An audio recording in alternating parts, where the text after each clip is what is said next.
Hello, everyone. Welcome to Media Snack live from New York. And live from London. Good. Welcome back. We've already got a few comments, people saying hi. Hello, Sam. Welcome back. I think Sam made some very good comments and we gave him a shout out last week, so appreciate you joining us again. If you're new to Media Snack, we stream every week, every Friday, 11 a.m. Eastern, 4 p.m. UK, and variations of that around the world. We're always looking at alternative perspectives on some of the big global trends in the global media industry. Today we have a special guest joining us. Like every show, we have at least one guest. Our special guest this week is Matt Baxter, who many of you will know is the global CEO of one of IPG's media agency networks, big global media agency called Initiative. And it's appropriate that Matt is joining us because we're talking about pitching, and probably Matt Baxter, if you follow things that Matt says, which is it's hard to miss because he's got very strong opinions about some things in the media industry. He's spoken a lot about pitching. In fact, he launched a campaign called Ditch the Pitch, so we're going to talk to him a little bit about that. But particularly, we're talking about pitching in a pandemic, which is something we might have referenced in the past. Obviously, everybody largely working remotely, this has had one of the biggest impacts on, one of the biggest changes in operations is that there's no face-to-face pitches. And as we've talked about a lot on Media Snack over the years, pitching is, for right or wrong, is really the lifeblood of agencies. It is really how you measure success. And at the end of the year, we'll get Matt's view, but at the end of the year, what you've won or not, or what you've lost, is a really good indicator of your success as a CEO. And it's incredibly powerful messages, particularly for those public companies, the big holding companies. If you listen to some of their analyst calls, a lot of the questions are about what are you winning, what are you competing for, what have you lost? So pitching is important. How do you do that in a pandemic? That's what we're going to address today.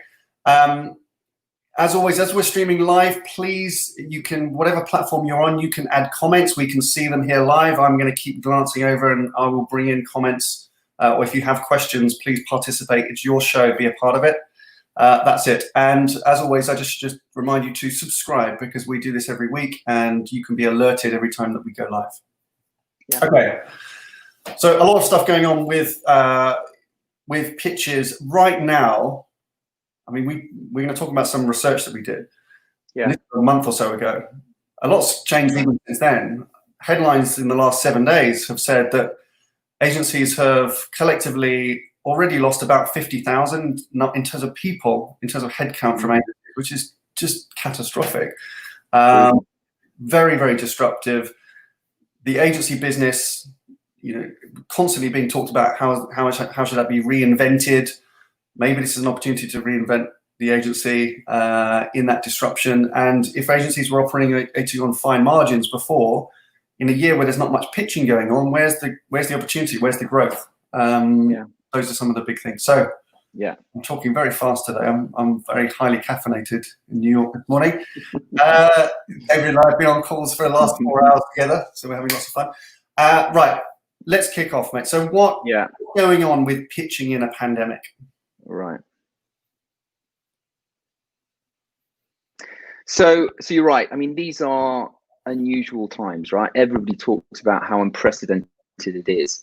And for the last 2 months, we've been getting lots and lots of questions, frantic questions from advertisers, brands, clients of ours that were considering going into pitch and asking our advice and asking for a more measured perspective on what the market's doing.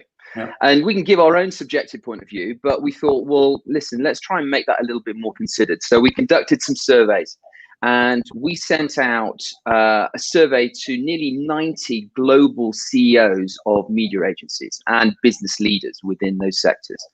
It covered all the major holding groups. It covered most of the independents across every region in the world.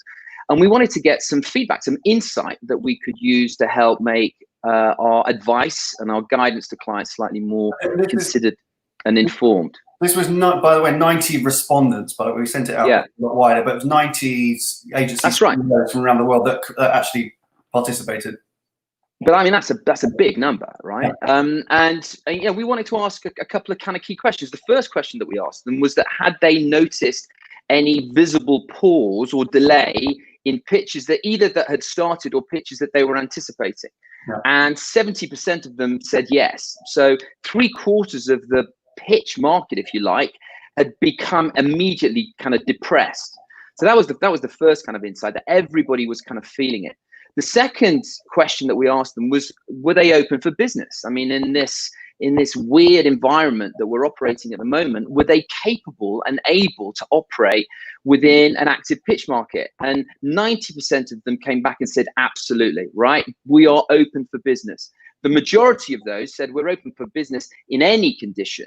Yeah. Some of them were slightly more considered and wanted conditions to be put on the pitches to help enable greater delivery within this kind of environment. That was kind of important. But basically the message to the marketplace is that absolutely the agencies were open for pitch business. Yeah. And then the third question we asked them, and this was the area that I found most interesting, is, in this environment, how would they engage with pitches? So, what we are assuming is that if for the first half of this year, there's been a compression, a depression in the pitch market, we believe that going into the next half of the year, perhaps the final quarter, there will be an avalanche of pitches. So all the pitches that were kind of paused for this half will be activated, and you will see a congested pitch market. In any normal year, pitches are nice, evenly balanced throughout the year, allowing agencies perhaps to engage in more than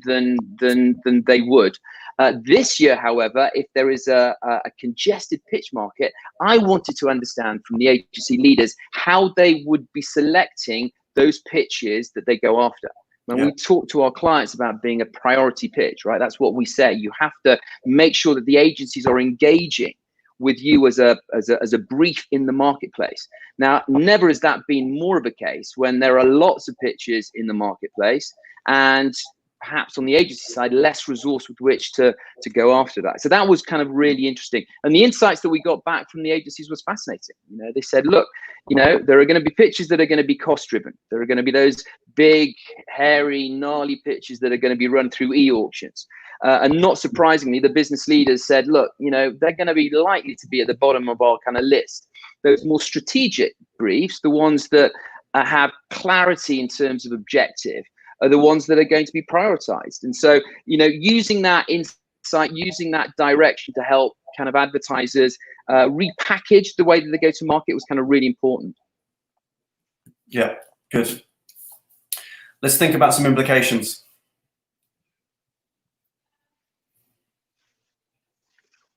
Good, okay. Don't know what happened to our music there. But these are the implications. Some of you've just touched on. We'll run through kind of quickly. One of the first ones in terms of pitching in a pandemic is that it could be exploited, and we've seen a couple of pitches go to market which look very, very cost-driven and exploitative, really, of agencies at a normal time. And we speak to CEOs of agencies very frequently. And we have very honest conversations with leadership of agencies. And I think that's one of the greatest fears, is that at a time when they're stretched in terms of their operations and trying to maintain status quo, that there will be some clients who maybe for their own good reason, because of course they're struggling commercially. And there are some big categories which have obviously been hit in terms of travel and leisure and others, that they are looking for agencies to radically cut costs or take massive deferment of fees and all these kind of things. So that'd be an interesting thing to ask Matt, how they're defending against those kind of things. But a pitch right now, which is really driven by cost cutting, is maybe a brutal exploitation of the current status quo. But we're hearing examples, right? There's some examples. So agency leadership obviously have to defend themselves from that. The congestion in the market is a really big thing. I think when we did this research, research about a month or so ago, and of course, as everybody knows, things are changing, on a weekly basis. I think a month ago we were anticipating that in the second half of the year there would be all these delayed and deferred pitches would suddenly come into the marketplace. I think increasingly those things are going to be put into Q4 or even Q1 next year. It's going to become even more condensed perhaps than we had anticipated, and we're seeing a lot of advertisers we'll come on to talk about some of the advice that we've been giving advertisers actually specifically about how to manage pitches this year. But deferring and postponement seems to now be much more common than just kind of crack on with it. The implications for the pitch itself, of course, those that are pitching, and there are some that we've been working on that will continue to pitch into the pandemic. There's some even that have launched pitches in the pandemic, and there's some where some of our clients who have started a pitch in the pandemic and then said, right, help, we need to kind of change this around. The biggest thing is the brief, which when we talk a lot about pitches, it's pivotal to the success. The brief has to change because it has to be simpler. We have to be far more sympathetic to the strain on the operations of the agency to coordinate a pitch. Those of you, like David and I and Matt, we'll speak to in a minute, when you work on an agency, pitches is when the agency comes together. Pitches, you spend more time with your colleagues, late nights and weekends eating cold pizza. And it's where you bonds are made. That's where great friendships are made in the trenches of pitching. It's an incredible strong part of agency culture. Doing that remotely is incredibly difficult. So our advice has been just please simplify the brief, because there's not the opportunity to create the war room, to work together at weekends, to kind of sweat together and drink beer together, or whatever you do. And that has to be coordinated remotely. So the simpler the brief can be, the simpler the ask, the better. And I think agencies are really appreciating that. The second big implication about how agencies pitch is obviously, of course, on the technology. We're having to learn with the client how to be the audience, to be an attentive audience and be able to communicate via video. Agencies are having to learn how to present themselves. And then, agencies are brilliant at putting on a show in a pitch. It's incredibly well rehearsed. A huge amount of resource goes into that. They've had to adapt and pivot very quickly to doing that on video, and it's been absolutely amazing. I think, David, both you and I have had experiences in different places with different clients, just seeing how creative agencies have been at adapting to video presentation. I mean, incredible quality, just brilliant. I mean, we've seen the best of agencies. The entrepreneurial spirit and the creativity in agencies in adapting to that. That's been a big implication. It will be for the rest of the year. We're accepting that everything is now going to be on video, and maybe increasingly so in the future. The final thing to say is that I think the final implication on the pandemic, particularly, is that I think we found advertisers actually hesitant to pitch, or really having to think hard about whether to pitch. And one of the big considerations is, at the moment, and this is not all advertisers, but it's the slightly more considerate ones, perhaps, or maybe the ones slightly more strategic ones. Is this the time to put your incumbent agency on notice? Is this an appropriate time? Right? There's a lot that agencies are having to kind of deal with, as all of our businesses are. Is this the time to put at-risk jobs, to put at-risk income, to kind of do a scouting exercise? Increasingly, the sentiment from marketers to us, and our advice back to the marketer is, let's all try and figure out how to see out the year together, with minimal disruption and bloodshed, and try to protect the integrity of what we have and the relationships that we have. There may be an absolute reason to pitch an agency. There might be an absolute need to do that. You can go on our blog and look at the 6 reasons to pitch, and those are the only 6 reasons to ever call a pitch. Right now, though, we need to try and protect those relationships, and I think that's where the sentiment is generally moving. I agree. It's just look after your incumbent agency. We need to be there for the duration. And actually, it's an interesting point, Tom. Because, we have one advertiser that was gearing up to review their media. And before they put their incumbent agency on notice, the pandemic happened. And that agency responded so well to the crisis.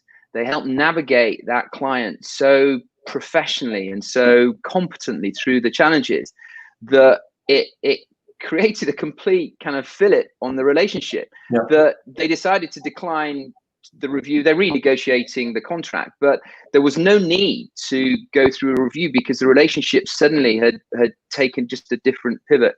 And so, you know, again, a testament to the hard work and the diligence of the agency community in helping their clients, you know, get out of it, or kind of at least address the big challenges that have been caused with the pandemic. Yeah.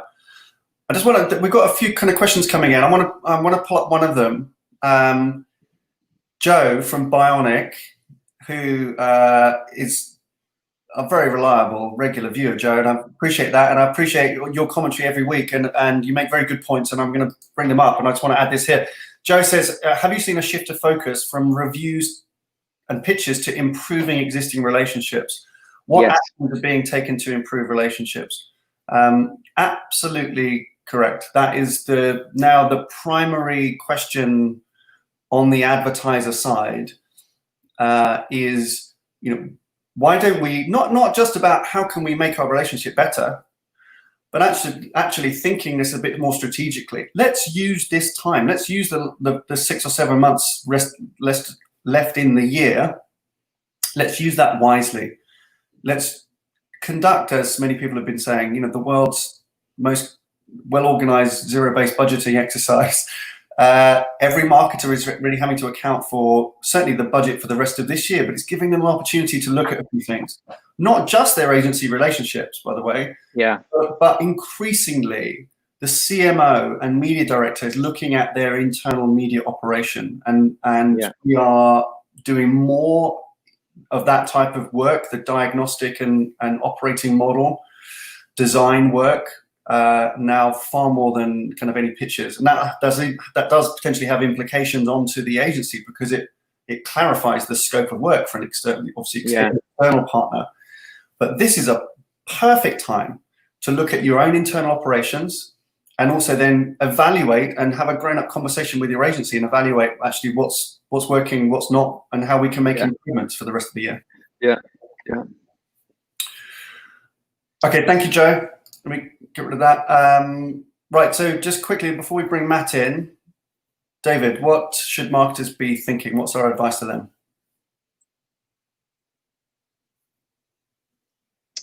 Right, great, thanks, Tom. So, I mean, this is some advice that we pulled together again at the beginning of the pandemic, when there was a lot of confusion around, and what we tried to do was categorize the pitch journey into kind of 4 categories. The first category was for those advertisers that were looking to complete the process, the review process, that had gone beyond a certain stage. And there the advice was just be diligent, right? Just be prepared to do most of the final meetings, perhaps the negotiations via Zoom calls and remotely, but get over the line as safely as you possibly can. The second category were those that were kind of progressing. So they'd gone through a kind of key stage in the process where they couldn't pause or withdraw.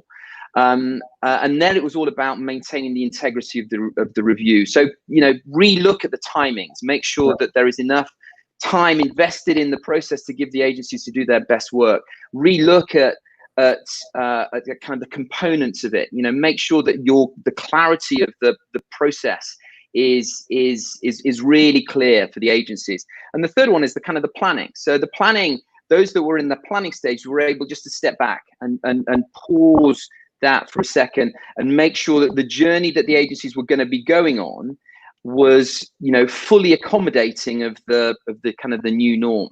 And as you kind of mentioned, Tom, in your previous kind of section, for those that were considering going through a review process, perhaps that was the time just to stop and inwardly look at their own operating model to make sure that they've got their own house in order, because there was no need to rush into a media review in such kind of uncertain circumstances and uncertain times. Stop, have a look at the internal operating model, because that would allow a clearer blueprint with which to go to the agency community once you kind of ignited the pitch at a later sort of stage. So that was some advice that we shared with our clients actually, and with the Here we go. With the wider community, and that I think went down very well. So we'll link below. We'll give you the links that you can download this from our website, which was a simple kind of infographic looking at those different stages that David has described, and that was in kind of wider circulation previously, and that was our advice. Okay, good. Well, we've explored some of the challenges there of pitching in a pandemic. Let's speak to somebody who's been in the front lines of that. Yes. Matt Baxter is Global CEO of Initiative, one of the world's largest media agency networks. Hello, Matt.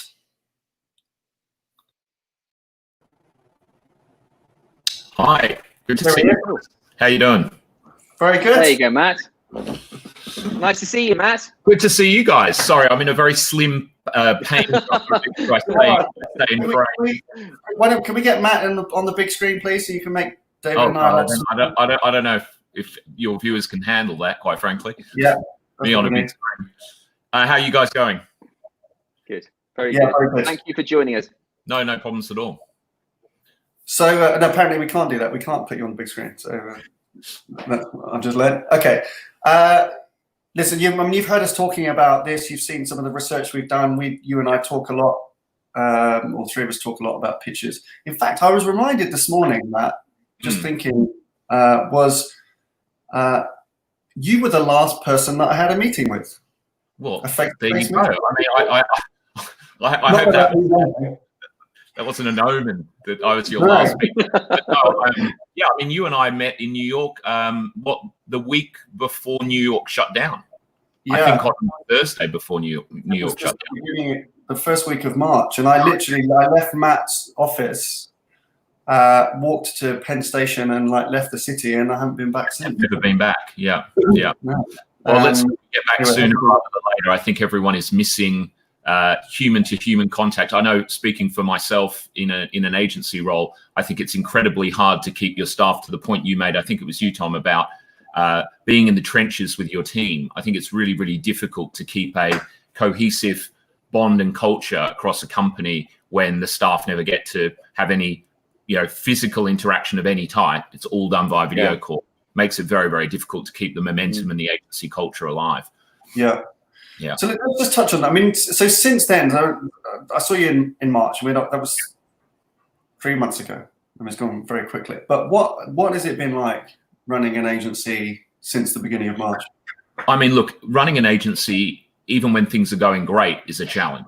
So I think when things are going bad, it gets even harder. The single biggest one has definitely been maintaining the culture and the energy of the agency when we're doing everything remotely. That would be challenge number one. Challenge number two, I think, is balancing needing to get the work done with also recognizing that it's a unique time for society as a whole, and striking that mental health balance and being really cognizant that you've got a responsibility. You've got a responsibility to your clients and to run a company, but you've also got a responsibility to your people to be human and empathetic to the very unique situation that everybody now finds themselves in. And that's only been compounded in the US in the last week and a half to 2 weeks with all of the violence that we've seen and, some of the protests. So I think as a leader, I think I've been really tried. Whether I have been as successful as I'd like, I'm not too sure, but I've certainly tried to strike the balance between those two things. Yeah, good. And then let's just talk about pitching then. So, we described it earlier. We do describe pitching as, to an extent, whether it's fair or unfair, somewhat the lifeblood of the agency, right? It's when agencies do some of their best work. It's where culturally where you kind of come together, and those are the results sometimes that are really meaningful. How's that changed for you? I mean, how much of your experience? How much have you seen clients pitching or deferring pitching? What have been your pitch experiences and learnings? So I would say we've seen our pipeline for pitching probably reduced by 50%, thereabouts. We had a number of large pitches that were in progress that were suspended. So we had, at the top of the funnel, no more new pitches coming in, and in the existing funnel or pipeline, a lot of those pitches getting put on hold. We've had a few big ones complete during COVID-19, where we actually started them at the beginning of the pandemic, and we've completed them now. And, they were all done obviously remotely via Zoom or Teams or some other kind of platform. It's been challenging because, to your point, it's very difficult to have that organic process of ideas and thinking happen in a video environment, unlike sitting in a room with a piece of butcher's paper and a pen, just, chewing it out and trying to work through the challenge. So I've been really proud of our people, and I've actually been really proud of the client community during this time. Actually, one of the funny things about pitching remotely is you're pitching into someone's home, and so clients are a lot more disarmed and a lot more empathetic and a lot warmer. And I think the notion of sitting in your home and seeing a client there with, their cat maybe jumping onto the desk in the middle of the presentation, or somebody's dog barking in the background, I think it changes the dynamic for the agency and that relationship. And, I was speaking with our head of new business this morning, and he said to me, I actually think building chemistry is easier to some extent in a video conference, because you've got a sense of kind of community. You're all coming together. You're all in your bedroom or in your study. And so I think that's been probably the most noticeable impact. It's been kind of easier to get to a human connection. Yeah. Matt, you wouldn't think that if you're doing it, but it's actually the case. Matt, just a question from me. You've always been very vocal and very principled on the type of business that you will allow your agency to go after. In particular around payment terms, you've been incredibly kind of vocal about that. With your pitch pipeline down 50%, has that softened your perspective on which reviews to go after? No, it has not in the least. I stand firmly by those principles. They are enduring principles, regardless of how desperate the agency might become. There is a code of fair play in my mind. When you do work for free, which is what a pitch is. Let's not kid ourselves. You're working for free. There is a code and an ethical principle that governs that in my mind, which is, if you want me and my teams to work for free, well, guess what? You're going to have to be fair. You're going to have to expect, to pay me on time for things. And so, no, I haven't changed my viewpoint there. If anything, it's even more incumbent upon us now as an industry to have those rules, because our businesses are more exposed now than ever. We have more responsibility to our employees than ever to fiscally, very responsibly and fiscally manage our organizations. And so taking things like ridiculous payment terms on actually exposes the company more so than ever, because it's at a critical juncture in its evolution now, where a lot of these companies, to your point earlier, I think, Tom, you made the point, 50,000 employees shed globally in our industry. I mean, you know what? We're not as robust as we were coming into this, so we've got to be even more strict with those terms. Yeah. So you're avoiding those big, horrible, e-auction kind of reviews, thankfully. And so you've got a collection of smart, strategic, interesting briefs in front of you. And let's say you go into Q4 and maybe Q1 of next year, and there's 10, and in every average year there's 5. How do you begin as a leader to filter the ones that you're going to really go after? Sure. What's going to make you more discerning to those briefs rather than others? The first thing is how the client approaches the pitch process itself. If it is an engaged client with marketing at the table leading and procurement sitting by the sidelines observing and supervising financially, I'm interested. If the process is all procurement and I don't get to meet a marketer until stage 3 or 4, I'm not interested. I want to see the CMO involved, engaged in the process up front.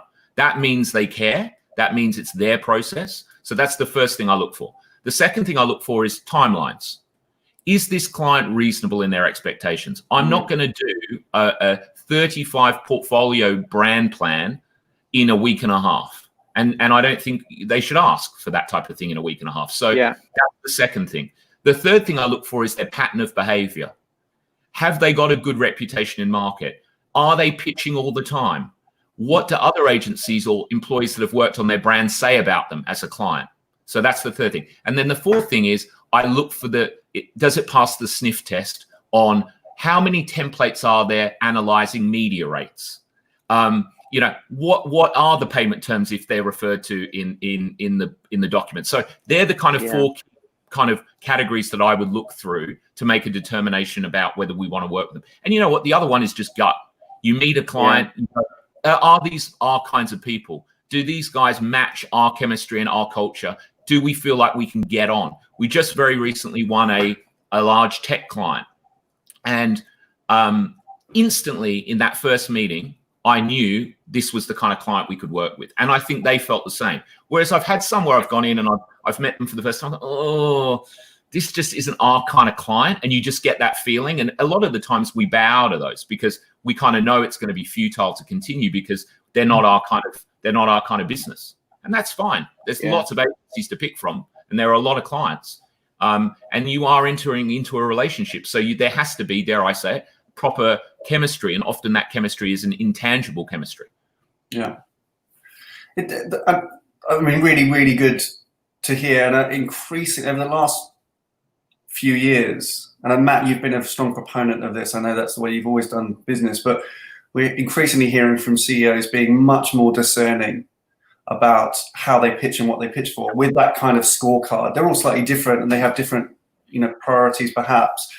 But those are the things that they're looking for. And part of our business, as you know, obviously is guiding marketers and their procurement colleagues, and supporting them through these pitch processes to find the right agency teams or the right agency resources. We have the same scorecard ourselves. I mean, we get approached to run pitches, and it's very clear that they say we're it's going to be run through an e-auction, and we're looking to save 8%, and there's no marketer at all, and we send them elsewhere to use the prospect.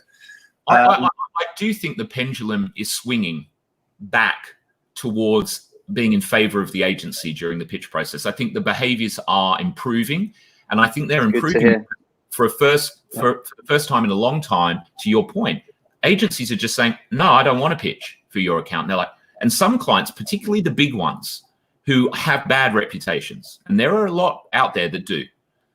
The big ones who have bad reputations, they've always been able to find somebody to say yes. And actually, there are a couple of accounts, I'm not going to name them, where everybody who's any good is like, we don't really want to pitch for this because we know you're going to be back out in a year and a half, shopping on price again, and we just don't want to do it. And so it's forcing those clients that have never previously had to kind of, have that inner conversation with themselves to say, hold on, maybe we're not a good account. Maybe people don't want to work with this. And that's that realization can be quite confronting for some of those big companies, because they see themselves as super appealing. You're like, well, you're not actually as appealing as you think you are. Which I think they struggle sometimes to get their heads around. Yeah, it's good. Well, I'm pleased to hear, and everybody's in the same boat, and I think taking that very disciplined view and principled view is a way to success. Absolutely. Could I ask one thing, Tom and David, and you guys obviously oversee a lot of pitches, and the one thing I would ask, if there are any clients watching this, and also just asking you guys who run pitches, that congestion that you talk about towards the back end of the year, if that does come to fruition, could I just implore clients to not run the pitches over the holidays? Don't start your pitch in November and want your agency to present in January. It's completely unkind to the staff who have gone through a really tough year, who need a holiday and need to be with their families and get some time to decompress. So please don't do that. Don't expect to come in on January 3rd or whatever the date is and have all your stuff ready for you, because there's going to be an agency working through December to deliver it. So that would be my one ask. I really hope it doesn't happen, but well said, Matt. Absolutely. You and I both know it happens more often than it should, even when things are normal. So that would be my only ask to clients watching. Good. Okay. Well, you heard it there. There are clients watching. If anyone's got any views on that or comments on that, or any clients watching that want to make a commitment right now, live on YouTube or on the internet, I love that. They won't do that, and then you're very welcome. Please speak up. Just one other question, Matt. Not really pitch related, but it's kind of inspired by something you were saying earlier about, very much the culture of the agency, and you can't wait to kind of get back together. There are questions now coming from, and comments from different parts of the industry saying, we're never going to return to that type of way of working. Now maybe our workforce is understanding that it can work in more remote and distributed ways. And we technologically we're able to do that. As I mentioned up front, I mean, you and I were sat in your office, Initiative's office in New York. is a great example of a great agency. I mean, it's a really lovely office. We're just full of energy. I mean, it's a great place to come, and I'm sure it's very impressive with clients. Real and people have made comment that, you know, agencies are a type of business where actually office is part of the, it's obviously part of the product. It's like when you walk into, you know, you walk into Goldman Sachs, you want them to be impressive offices with expensive art on the wall. When you walk into your lawyer's office, you want it to be wood paneled with big leather chairs, because that's part of the brand and part of the experience. When you work with an agency, they need to have, you know, a vibrant downtown office full of like really cool young people and stuff going on, and it's got to feel creative. What are you thinking longer term as a CEO of an agency? How important is that as part of the product? And what do you do when now maybe half your people are saying, I don't want to come into Manhattan every day anymore, Matt? So like, how can we do this differently? Yeah, look, I think it's a really good question. I've actually been giving this a lot of thought. I've had lots of time to give this a lot of thought, obviously, over the last 3 months. I think people are right. I think it will change how we work forever. I think this period. I think you'll find people are much more willing to do first round meetings for things like big global pitches remotely. I think the notion of flying all the brands people to all the markets and all the agencies senior leadership to all the markets in round one of a pitch, global pitch, just that will be done. It'll be like, just log on, we'll talk to China, log on, we'll talk to Spain, log on, we'll talk to the UK, right? So I think that if I was in the business, if I was in the airline business right now, I'd be really worried, because I think business class airfares post the pandemic are never going to return to the pre-pandemic levels, because senior leaders have been forced to use these platforms that they've never had to use. Like, I'd never been on Zoom, and yet now I'm on Zoom all the time. I'm on Microsoft Teams all the time. So I think because it's been the world's best sampling campaign, if you think about it in that respect, right, for video conferencing. So I think that's gonna fundamentally change early rounds of pitching. I think it's also going to fundamentally change, obviously, the way the agencies operate. I, speaking for myself as a leader, will be very happy for my staff to be working remotely when it's appropriate. But there are some things for me that are not negotiable when it comes to in-person contact and in-person attendance. If you're on a pitch team, I want you in the office, and I want you working as a team. And if we're doing major client presentations, I want you in the office presenting. But the work that goes on around those things, the day-to-day operations, they can be done anywhere. But some things are special and need to be treated as special. And for me, that's the big client presentations, quarterly reviews, pitching. These things need to be enduring and in office. And so I think if we strike that balance right, I think you'll find the buzz of an agency and the culture of an agency continues, but the flexibility that maybe this period has proven can actually work will endure and be long lasting. That's kind of how I see the two things playing out. Good, very good, very insightful. Excellent. Well, listen, thank you, Matt. Thank you so much for joining us. Relatively short notice this week. I really appreciate it. And I think we'll come back. It's not the right moment to ask you about ditch the pitch, right? Because we're all actually kind of. Don't get me started. You know you'll get me on a rant if you start this for another 40 minutes. I don't need two of you on ranting. That's for sure. No, we've been pretty light on that. So thank you, Matt. Listen, keep well and keep in touch. We'll see you soon. See you soon. Thanks, Matt. Okay. Thank you for your comments and questions. Hope you've enjoyed a good, vibrant discussion today with very real issues being faced by the industry. Thank you again for Matt for joining us. That is your Media Snack live for this week. Thank you very much for watching. See you next time.